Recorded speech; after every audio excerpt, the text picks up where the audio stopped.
हमारे देश में 1857 के पहले पता है हथियार रखना नहीं रखना ये हर आदमी की इच्छा पर निर्भर था। जरूरत है तो हथियार रखो, नहीं है तो मत रखो। किसी से पूछना नहीं पड़ता था कि मैं बंदूक रखूं कि तलवार रखूं, मेरी जरूरत है मैं रख सकता हूं अपनी सुरक्षा के लिए।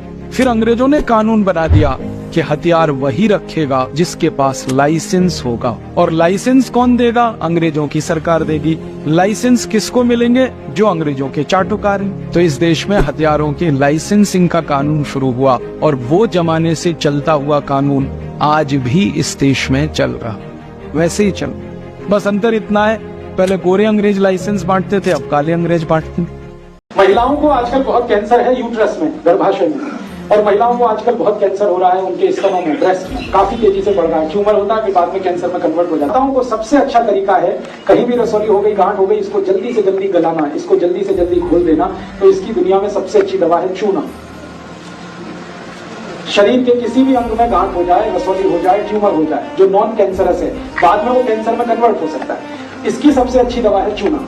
चूना वही जो पान में खाया जाता है, चूना वही जो कुटाई में इस्तेमाल किया जाता है। पान वाले की दुकान से चूना ले आइए, अभी तो पैकेट में मिलना शुरू होगा। पानी में घोल के पानी पी लीजिए, दही में घोल के दही पी लीजिए, लस्सी में घोल के लस्सी पी लीजिए, दाल में डाल के दाल खा लीजिए, सब्जी में डाल के सब्जी खा लीजिए। कहीं भी शरीर में गांठ है तो। अगर यहाँ कोई किसान भाई बैठे हैं और जो गाय भैंस पालते हैं, वो मेरी बात बड़े ध्यान से सुने कि गाय और भैंस को हर दिन पानी में मिलाकर चूना दीजिए आप। जैसे गाय एक बाल्टी पानी पीती है, उसमें गेहूं के 4-5 दाने के बराबर चूना घोल दीजिए, वो पानी पिलाइए, तो गाय का दूध बढ़ता चला जाता है। रोज पिलाइए उसको चूने का पानी। ऐसे ही भैंस है आपके पास, अगर भैंस, तो भैंस को भी चूने का पानी पिलाइए, उसका दूध बढ़ता चला जाए। और अगर आपने लगातार ये जारी रखा चूना गाय और भैंस को, तो दूध तो बढ़ेगा ही, दूध में घी बढ़ता जाता है, मक्खन बढ़ जाता है, घी ज्यादा मिलता है गाय के दूध से, भैंस के दूध से। और एक बहुत अच्छी बात बताता हूँ कि गाय और भैंस को आप लगातार अगर चूना देंगे तो वो बराबर समय से माँ बनती है। आपको मालूम है कई बार गाय और भैंस माँ नहीं बन पाती, हम लगातार प्रयास करते हैं, वो गर्भ धारण नहीं कर पाती, और थोड़े दिन आप उनको चूना खिला दो, वो तुरंत गर्भ धारण कर लेती है। चूना बांझपन की सबसे अच्छी दवा है। इनफर्टिलिटी, बांझपन, ये सबसे जल्दी चूने से ही ठीक होता है। पोप ने मदर टेरेसा को संत की उपाधि दिया। आधार क्या है? आधार ये है कि मदर टेरेसा ने एक बार किसी महिला के शरीर पर हाथ रखा और उस महिला के गर्भाशय का कैंसर ठीक हो गया। मदर टेरेसा में चमत्कारिक शक्ति है, इसलिए वो संत होने के लायक। अभी ये साइंटिफिक है कि उन्होंने किसी के कंधे पे हाथ रखा और उसका गर्भाशय का कैंसर ठीक हो गया, इसलिए मदर टेरेसा संत होने के लायक है। ये 100% अंधविश्वास है, लेकिन भारत सरकार ने इसके खिलाफ कुछ नहीं किया। भारत के कोई साधु संत अगर इस तरह का काम करे तो वो जेल के अंदर, क्योंकि वो अंधविश्वास फैलाए। कानून ऐसे बनाए जा रहे हैं आपके देश में, कोई क्रिश्चियन करे तो साइंटिफिक है, हिंदू करे वो एक काम को तो अनसाइंटिफिक हो गया। क्रिश्चियन लोग कुछ भी करें उसको दिखाई नहीं देता, मुसलमान कुछ भी करे दिखाई नहीं देता, हिंदू कुछ भी करे उसके पीछे हाथ धो के पड़े रहते हैं अंधश्रद्धा निर्मूलन समिति का। दुनिया की सबसे खतरनाक बीमारी जो किसी औषध से ठीक नहीं होती है, वो हड़द से ठीक होती है, और उसका नाम है कैंसर। आप माहिती है आपको, हड़द अमेरिका में पेटेंट करा ली गई। अमेरिका सरकार ने हड़द पर 33 पेटेंट लिए, और ये सारे पेटेंट कैंसर ट्रीटमेंट से लिए गए। हड़द का उपयोग कैंसर में होता है। अब कौन सी हड़द का उपयोग होता है? हड़द आपके घर में जो काम आती है वो सूखी हड़द है पाउडर के रूप में। एक ताजा हड़द आती है, लीली हड़द कहते हैं, आंबा हड़द कहते हैं, ताजा हड़द कहते हैं, जो खेत में से निकल के सीधे आती है। उस हड़द की चटनी बनाएं, उसमें से रस निकलता है, वो रस कैंसर के रूप में काम आता है। कैंसर के किसी भी मरीज को, जिसको गले का कैंसर है, होठ का कैंसर है, आहार नली का कैंसर है, ऐसे किसी भी कैंसर के मरीज को हड़द का रस मध मिला के देंगे तो कैंसर में बहुत तेज काम करती है। जिन जिन जिन पत्तों को गाय नहीं खाती और आपके गांव में उपलब्ध है, वो सब पत्ते पीस के डाल दो। गाय को खिला के देख लो, खा रही है तो नहीं डालना, नहीं खा रही है तो पीस के डाल दो। मोटी बात याद रखो। तो 3-4 तरह के पत्ते डाल दिए, थोड़ा लहसुन डाल दिया, थोड़ा मिर्ची डाल दी, इसको उबालना है, गर्म करना, उबाल के ठंडा कर लो, ठंडा करके 200 लीटर पानी मिला दो। अब ये दवा तैयार हो गई कीटनाशक, इसको स्प्रे कर दो किसी भी फसल पे, तो 48 घंटे माने 2 से 3 दिन में सारे कीट खत्म कर देता है। 1 पैसे का खर्चा नहीं होता, बाजार से कुछ नहीं लाना पड़ता। और सरकार का कहना है कि एवरेज माने औसतन हर साल डायरिया से 50 लाख बच्चे मरते हैं। किसी साल 46 लाख होते हैं, किसी साल 54 लाख हो जाते हैं, किसी साल 52 लाख, किसी साल 48 लाख। पिछले कई वर्षों से ये एवरेज निकल रहा है कि 50 लाख बच्चे डायरिया से मरते। तो कि भैया डायरिया हो गया तुम्हारे बच्चे को, नींबू की शिकंजी बना लो, उसमें थोड़ा नमक डाल के बच्चे को 2-2 चम्मच पिलाते रहो 5-5, 7-7, 10-10 मिनट से, तो डायरिया तो ठीक होगा ही, बच्चा मरेगा भी नहीं। इतनी आसान बात है। परम पूजनीय स्वामी जी एक नुस्खा बताते हैं जिसको आप जरूर उपयोग करिए कि कच्चे दूध में नींबू निचोड़कर तुरंत पिला दीजिए फटने से पहले। एक खुराक में ही इतना गहरा असर आता है कि दवाओं की बिल्कुल जरूरत ही नहीं है। इसी चूना को हम इस्तेमाल करते हैं उन सब बहनों और बेटियों के लिए। ऐसे मेरे पास बहुत पेशेंट हैं, ऐसी बहुत सारी बेटियां हैं, बहनें हैं जिनका ब्रेस्ट का डेवलपमेंट नहीं हुआ और हार्मोनल साइकिल उनका व्यवस्थित जॉइंट स्टेट में इस्तेमाल करते हैं, जिसको बात का दर्द आप कहते हैं। इसी चूने को और हम इस्तेमाल करते हैं उन सब लोगों के लिए जिनकी आंखों की रोशनी कम है। ज्वाइंट पेन जैसे गठिया, अरे बता दिया, पानी में ले लो, दही में ले लो, लस्सी में ले लो, दाल में ले लो, दूध छोड़कर किसी। हाँ, कमर दर्द, घुटने का दर्द, और कमर दर्द घुटने के दर्द के साथ साथ स्पाइनल कॉर्ड के जितने भी कॉम्प्लिकेशंस हैं, हाँ, बेस्ट मेडिसिन है ऑस्टियोपोरोसिस का। हड्डियां कमजोर हो गई, ऑस्टियोपोरोसिस उसी को कहते हैं। चूना उसका बेस्ट मेडिसिन, जो गठिया वाले बैक पेन में बेस्ट मेडिसिन चूना। चूना एंटीबायोटिक है, एंटीपायरेटिक है, एंटी इंफ्लेमेटरी है, एंटी फंगल है, एक साथ 5। जिनको स्टोन बार बार बनता है उनको एक तो चूना तो नहीं ही खाना। फिर क्या करना है वो आप चाहें तो लिखने वाला भी है, VULGARIS, बर्बेरिस वल्गेरिस। आगे लिख देना है मदर टिंचर। मदर टिंचर ये उसकी पोटेंसी है, वो दुकान वाला समझेगा, वो आपके लिए नहीं।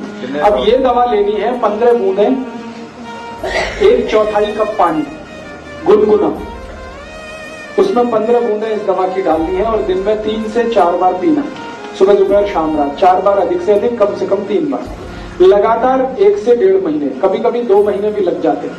तो जितने भी स्टोन्स हैं कहीं भी हो, गॉल ब्लैडर में हो या तो किडनी में हो या यूरेथ्रा के आसपास हो, मूत्रपिंड में हो, वो सभी स्टोन को डिसॉल्व करके ये निकालते हैं। 1/4 पानी, 1/4 कप गुनगुना पानी, 10 से 15 बूंदे 4 बार लेना है, 1 से 1.5 महीने लगातार लेना, 2 महीने भी ले सकते हैं, इस दवा का साइड इफेक्ट नहीं। राष्ट्रपति भवन का साल का खर्चा 350 करोड़ रुपए का है। हिंदुस्तान के 84 करोड़ इतना खर्चा नहीं कर पाते पूरे साल में, राष्ट्रपति अकेला करता है। क्या जरूरत है इसकी? क्यों नहीं छोटा किया जा सकता ये राष्ट्रपति भवन? क्यों नहीं अधिकारों में कमी लाई जा सकती? क्यों सुरक्षा पर इतना फालतू खर्चा?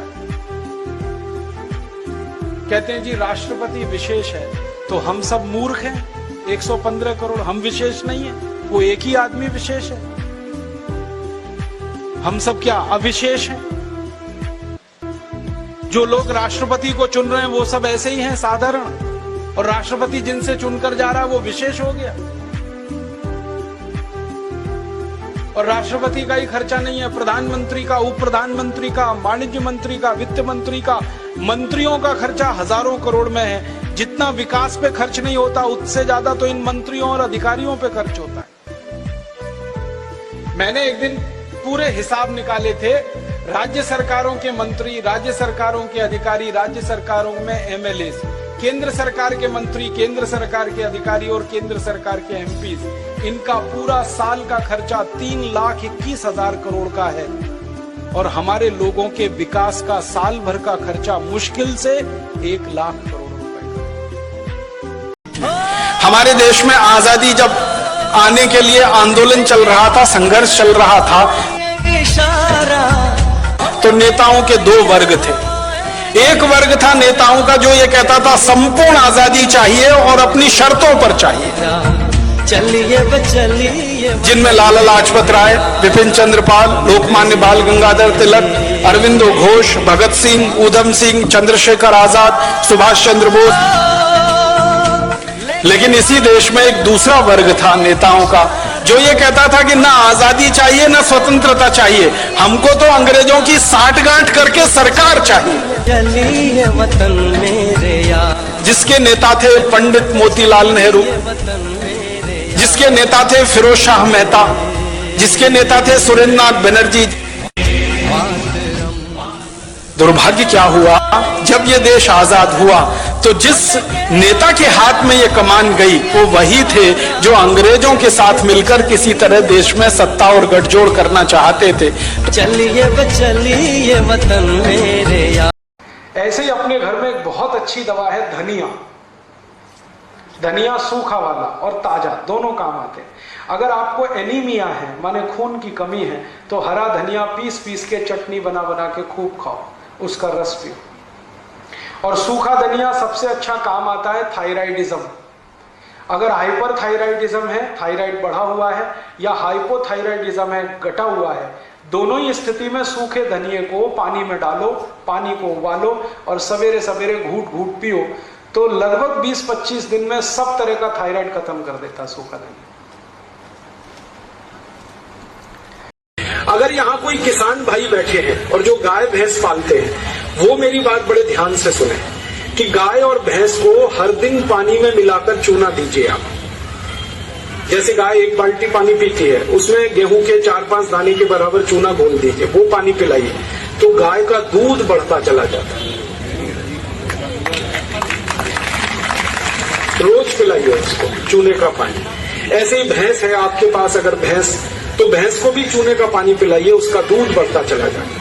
और अगर आपने लगातार ये जारी रखा चूना गाय और भैंस को तो दूध तो बढ़ेगा ही, दूध में घी बढ़ता जाता है, मक्खन बढ़ जाता है, घी ज्यादा मिलता है गाय के दूध से, भैंस के दूध से। जिसको भी शुगर की बीमारी है, डायबिटीज की बीमारी है, उसको आप बोलिए मेथी का दाना खाना। अब कैसे खाना, खाने का तरीका है बहुत जरूरी, वो ही बहुत महत्व का है। वैसे तो मेथी का दाना है, पाउडर बना के आप ले सकते हैं, ये तरीका अच्छा नहीं है डायबिटीज के लिए। सबसे अच्छा तरीका है मेथी के दाने को रात में पानी में डालना। 1 चम्मच मेथी दाना 1 गिलास पानी में रात को डालना, रात्रि पर्यंत उस पानी को रखना।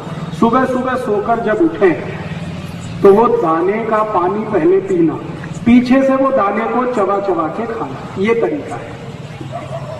1 चम्मच मेथी दाना 1 गिलास पानी में रात को डालना, सकाड़ी वो पानी को पीना, पीछे से दाने को चबा के खाना, ये तरीका है। अगर किसी ने भी 3 महीने ये कर लिया उसकी डायबिटीज समाप्त हो जाएगी। आपको सुनकर हैरानी होगी कि कई बड़ी बीमारियां इतनी बड़ी हैं कि एलोपैथी के डॉक्टर हाथ उठा देते हैं कि अब ये हम कर ही नहीं सकते। एक नाम लेके बताता हूं, किडनी फेलियर, दोनों किडनी एक साथ फेल कर जाती हैं, एलोपैथी के डॉक्टर हाथ उठा देते हैं। वो कहते हैं जी या तो किडनी ट्रांसप्लांट करो नहीं तो मरने का इंतजार करो। डायलिसिस थोड़े दिन करते हैं, उसके बाद डायलिसिस की भी लिमिट टूट जाती है। अब जड़ी बूटी रहस्य में इसके लिए इतनी अक्सीर दवा है जिसका मैंने हजारों मरीजों पे इस्तेमाल करके देखा। पीपल के पत्ते का रस, नीम के पत्ते का रस सवेरे और शाम आधा आधा कप या चौथाई कप किसी भी किडनी पेशेंट को पिला दो, 3 महीने में फिर वैसे ही भागने लगता है जो बीमारी के पहले था। अब ये बताओ पीपल कहां नहीं मिलता? थायराइड का सबसे अच्छा उपाय है धनिया पत्ता है ना, धनिया पत्ता, इसकी चटनी, धनिया पत्ते की चटनी बनाइए, पानी में मिला के पी जाइए, पानी गुनगुना रहे। कितनी चटनी? 1 चम्मच चटनी, उसमें कुछ डालिए मत, नमक मिर्ची कुछ मसाला नहीं। और मालूम है रासायनिक खाद बहुत गर्म होता है, गर्म रासायनिक खाद यूरिया डीएपी आप डालते हैं, मिट्टी पूरी चटक जाती है गर्मी के कारण, तो पानी ज्यादा देना पड़ता है। गोबर की खाद लगा के खेती करें तो गेहूं की फसल लेने में 3 पानी लगता है। यूरिया डीएपी डालकर अगर गेहूं की खेती करें तो 5-6 बार पानी लगाना पड़ता है, पानी का खर्चा बढ़ जाता है। और पानी का खर्चा बढ़ेगा तो पानी तो जमीन में से ही निकालना पड़ता है। जमीन से ज्यादा पानी निकाल के आप खेतों में डालते रहेंगे तो पानी का तल नीचे नीचे नीचे नीचे होता चला जाता है। पहले पानी 25-30 फुट पे मिलता था, अब पानी 900 फुट तक नहीं मिलता खेतों में। तो किसानों को समझाइए कि यूरिया डालने से बड़ा भारी नुकसान है। एक तो हर साल खाद की मात्रा बढ़ानी पड़ती है, खर्चा बढ़ता है। दूसरा, हर साल पानी की मात्रा बढ़ानी पड़ती है, वो खर्चा बढ़ता है। और जहां पानी निकालने के लिए बिजली नहीं है वहां डीजल पंप चलाना पड़ता है, तो डीजल का खर्चा बढ़ता है। और डीजल कभी भी महंगा होता रहता है। एक बार के नहाने में 1 ही चम्मच दूध लगता है। मैं तरीका बताता हूँ आपको, कल नहा लेना। 1-2 चम्मच दूध लेना, बिना गर्म किया हुआ कच्चा दूध ले, उसको शरीर में लगाना, जैसे तेल लगाते हैं ना, हल्की हल्की मालिश कर। तो दूध की सबसे बड़ी विशेषता है, जैसे ही लगाओगे तो सारे मैल और गंदगी को बाहर निकाल देगा। फिर पानी से डाल दो तो सारा मैल और गंदगी आपकी आंखों से जाता हुआ दिखाई देगा। बड़े बड़े जो ब्यूटी पार्लर्स है ना, 5 स्टार, वहाँ पे लोग जाते हैं मिल्क क्लिनजिंग कराने के लिए। मिल्क क्लिनजिंग समझते हैं? दूध से चेहरे की सफाई करवाना। अगर वो दूध से चेहरे को साफ करा सकते हैं तो आप दूध से शरीर साफ क्यों नहीं कर सकते? बस अंतर इतना है कि 5 स्टार ब्यूटी पार्लर में मिल्क क्लिनजिंग 500 रुपए में होती है। मैं फोकट में बता रहा हूँ आपको।